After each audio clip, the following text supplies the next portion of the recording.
జిల్లా బద్వేల్ మున్సిపాలిటీ పరిధిలోని స్థానిక ఎస్బీవీఆర్ డిగ్రీ కళాశాల ఆడిటోరియంలో ఆదివారం కుటుంబ ప్రభుత్వం ఆధ్వర్యంలో అంతర్జాతీయ మహిళా దినోత్సవ వేడుకలు ఘనంగా నిర్వహించారు। ఈ కార్యక్రమానికి ముఖ్య అతిథులుగా బద్వేల్ నియోజకవర్గ ఇన్ఛార్జ్ రితీష్ కుమార్ రెడ్డి, బద్వేల్ టీడీపీ మాజీ ఎమ్మెల్యే విజయమ్మ, ఆర్డీఓ చంద్రమోహన్ హాజరయ్యారు। ఈ సందర్భంగా మహిళా రంగంలో విశిష్ట సేవలు అందించిన మహిళలను ఘనంగా సన్మానించారు।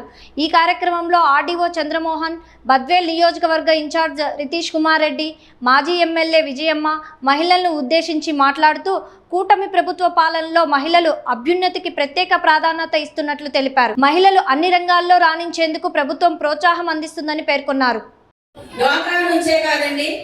నేను మహిళలకైతే ఒక మాట చెప్పదలుచుకున్నాను। నేను చెప్పాలనుకున్న మాటలు కొన్ని మా అన్న ముత్యారు గారు చెప్పేశారు।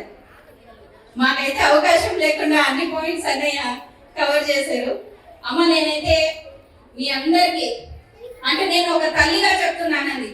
నాకు 2 పిల్లలు, ప్రతి ఒక్క తల్లిదండ్రులు చాలా బిజీ షెడ్యూల్స్ లో ఉన్నారు, కానీ పిల్లల భవిష్యత్తు కోసం ఈ కథలో ఎవరైనా ఉన్నా కానీ వాళ్ళ భవిష్యత్తు కోసం ఆనాడు వాళ్ళ తల్లిదండ్రులు కానీ ఎవరైనా చదివికపోయినా నాకు ఒక ఆలోచన కానీ లేకపోతే నేను ఒకటి చిన్నప్పుడు కానీ నేను టీచర్ కావాలనుకున్నా, నేను డాక్టర్ కావాలనుకున్నా, నేను చదివేయాలనుకున్నా, కానీ మన బద్వేల్ ప్రాంతంలో మనం ఎవరైనా చూసింటే ఎక్కడో దూరం పోయి చదివేయాలి, లేదంటే హాస్టల్లో పెట్టాలి, మహిళలకి భద్రత ఉందా, భవిష్యత్తు ఉందా, లేదంటే ఎటువంటి ఆలోచన ఉందా లేదా? అందుకే మనందరం ప్రతి ఒక్క మహిళని చదివేయాలి, ఆడపిల్లని చదివేయాలి। ఇది మన ఆలోచన విధానంలోనే ముందుకెళ్ళాలనేసి నేను కోరుతున్నా। ఎందుకంటే మేమందరం ఇక్కడ ఉన్నాం। ఆనాడు మీరు ఈరోజు ఎంతమంది ఇక్కడ కొంతమంది చదువుకుని ఉండొచ్చు ఈ కాలేజీలో। ఆ రోజు పెద్ద వీరారెడ్డి గారు ఆయన చదువుకుంది 4వ తరగతి వరకే అని అందరూ చెప్తారు, కానీ ఆ రోజు మీ అందరికీ ఒకటి చెప్పాలి, మనం అందరం రాయలసీమలో వెనుకబడిన ప్రాంతంలో ఉన్నాం। ఈ రోజు రాయలసీమలో వెనుకబడిన ప్రాంతంలో మనకి అప్పుడులో ఫ్యాక్షన్ తప్ప ఏమీ తెలియదు। బయటికి పోవాలంటే భయం, లేదంటే ఎక్కడైనా మార్కెట్ పోయి రావాలంటే భయం, ఆడపిల్ల వాళ్ళకి భద్రత లేదు, ఎక్కడో పోయి చదివించుకోవాలి। ఆ రోజు ఆయన తక్కువ చదివినా కానీ ఈ రోజు ఇక్కడ ఉన్న మహిళలు కానీ ఎక్కడైనా కానీ కాలేజీ ఏర్పాటు చేయాలా, ఈ కాలేజీతో చదివించుకోవాలి।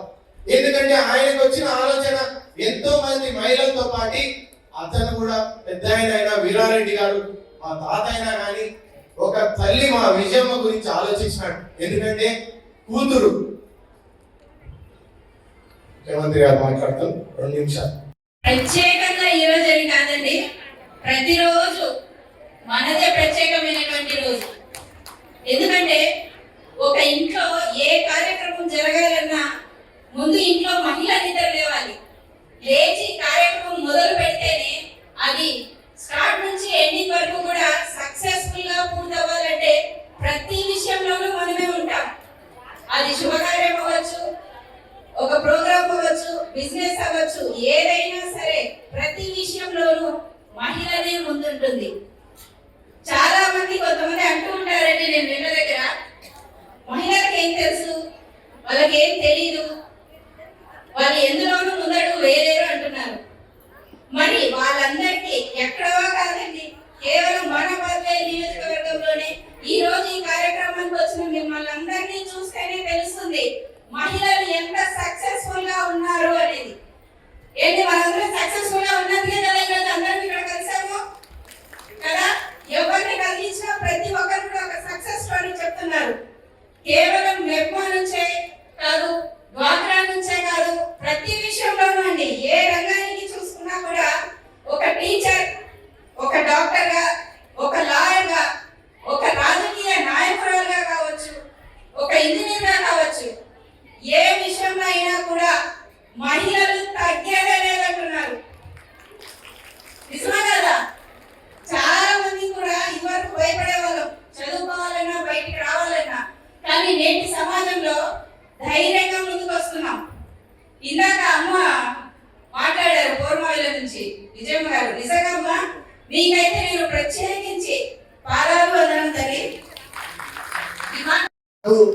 అక్క చెల్లెలు కానీ ఎవరు లేకపోయినా ఆనాడు పాదయాత్ర నడిచేటప్పుడు కానీ ఇక్కడ అనేక మంది మహిళలు తోబుట్టులు లాగా, అక్క చెల్లెలం లాగా, తల్లిగా దీవించిన వాళ్ళందరూ ఉన్నారు ఇక్కడ.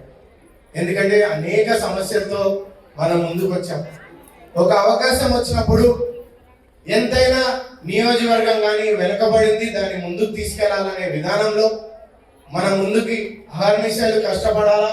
ఒక అవకాశం వచ్చింది, ప్రతి ఒక్క కుటుంబం వాళ్ళ కాళ్ళ మీద నిలబడాలనే ధ్యేయంతోనే ముందుకి మన అందరం సాగాలనేది మన అందరం తీసుకున్నాం. అందుకే ఇక్కడ వచ్చిన ప్రతి ఒక్క తల్లికి, అక్క చెల్లెలకి, మెప్మా, డిఆర్డిఏ లేదంటే అధికార యంత్రాంగానికి, ప్రెస్ మిత్రులకి, ఇక్కడ ఉన్న కానిస్టేబుల్ లేకపోతే అంగన్వాడీ ఆశా వర్కర్లు, ప్రతి ఒక్కరు, మేము ఇక్కడ ఉన్న మగవాళ్ళు లేకపోతే వేదిక మీద పెద్దవాళ్ళందరికీ మీకు పాదాభివందనాలని మీ అందరికీ తెలియజేస్తున్నాను. ఎందుకంటే ఈరోజు నేను చెప్పే ముందు ఒక చిన్న కథలు చెప్పాలి. ఎందుకంటే ఇక్కడ చాలా మంది వాళ్ళ జరిగిన అనుభవాలు కానీ, వాళ్ళు చేసినవి కానీ వాళ్ళు చెప్తున్నారు. ఇందాక మనం చూస్తే ఒక పెంచలమ్మ కానీ, విజయమ్మ కానీ, లేదంటే ఇక్కడ ఉన్న కళ్యాణి అనే కానిస్టేబుల్ కానీ, లేకపోతే మనం అక్కడ చూసిన అంగన్వాడీ కానీ, ఈ స్టాల్స్ దగ్గర వెళ్ళిన ప్రతి ఒక్క కథ దీంట్లో ఉండాలి. ఎందుకంటే ఈ కథలో ఏదైనా మీ అందరు ఇక్కడ ఉన్న వాళ్ళ కథ అనేసి మనం అందరం తెలుసుకోవాలి. ఎందుకంటే ఎక్కడ చూసినా నియోజకవర్గంలో కానీ ఎక్కడైనా కానీ ఒక ఊరు కానీ ఒక రైతు బిడ్డలా కానీ ఏదో విధంగా ఒక మహిళ ఇక్కడి నుంచి వచ్చినప్పుడు వాళ్ళు ఎన్నో త్యాగాలు, లేదంటే మనందరం ఊర్లో కానీ లేకపోతే ఇంట్లో కానీ చూస్తే ఇంట్లో మొట్టమొదటిగా ఇంట్లో తెల్లవారుజామున లేసే వాళ్ళు ఎవరు అంటే అది మీలో ఒకరా కాదా? అవునా కదా? మొత్తం ఇంట్లో లాస్ట్ మళ్ళీ పడుకునేది కానీ మనమే.